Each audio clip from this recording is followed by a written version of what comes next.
Hello everyone, what's up? This is Amy and I'm here in Miami, Florida. Come with me and I'll show you Miami Beach as well as downtown. We kicked off our Miami adventure with a fun duck tour. I find these really helpful to do at the beginning of your vacation so you can start to get the lay of the land. If you've never been on one, it's like an amphibious joyride where you explore Miami by land and sea. Gliding through the sparkling waters was the perfect introduction to the city's island meets city vibe. Next up were drinks at the iconic former Versace Mansion. We sipped mojitos at Gianni's, and let me tell you, it felt fabulously extra to be lounging where high fashion and high drama once ruled. The mansion was built in 1930, and it was the home and the place of the murder of Italian fashion designer Gianni Versace. It's located on Ocean Drive in the Miami Beach Architectural District. The mansion's opulent interiors were the perfect backdrop for our little taste of luxury.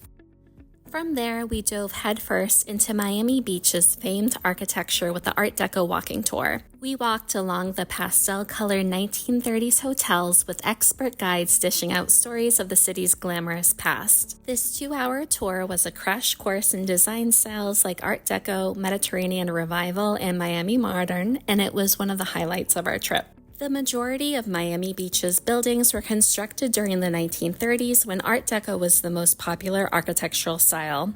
The design is categorized by streamlined curves, window coverings to shade from the sun, and the law of three, which created rules of symmetry and that structures could only be 3 stories high. For accommodations, we split our stay between Miami Beach and downtown Miami, and it was the best decision ever with 2 completely different vibes. 2 mini vacations in one. I highly recommend this if you are a first-timer that wants to see everything. One day we visited Little Havana, where the streets were alive with music, art, and the aroma of Cuban coffee. The colorful murals and landmarks like Calle Ocho made this neighborhood feel like a living, breathing art gallery. And the history here is palpable. It's a hub of Cuban culture, from its counter-revolutionary roots to its vibrant present-day community. In the 1960s, the number of Cubans fleeing the Castro regime led Little Havana as the main landing point for new immigrants and a stronghold for Cuban-owned businesses. Not to miss is its Walk of Fame, which was super fun and commemorates famous Cuban and Latin performers and artists. The Miami Design District was next, and wow, what a visual feast. We geeked out over Buckminster Fuller's Fly's Eye Dome. The Buckminster Fuller Institute was commissioned to produce the dome utilizing state-of-the-art materials, intelligence, and techniques to be prominently incorporated in the Miami Design District. You can find this architectural gem at the entrance to the Palm Court parking garage. Next, we saw the Louis Vuitton men's store and a tribute to the late, great Virgil Abloh with breathtaking sculptures.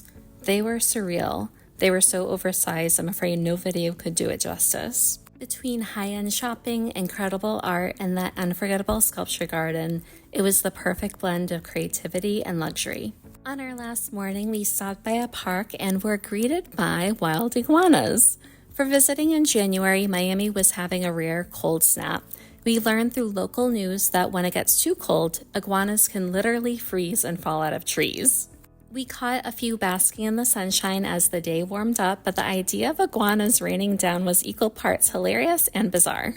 The reasoning is iguanas are cold-blooded reptiles that rely on external heat sources to regulate their body temperature, and when temperatures drop, their metabolism slows down, making it harder for them to move.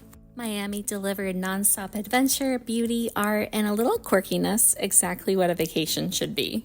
Of course, we did a lot more than this, but I always wrestle with wanting to capture my vacations, but also wanting to live in the moment.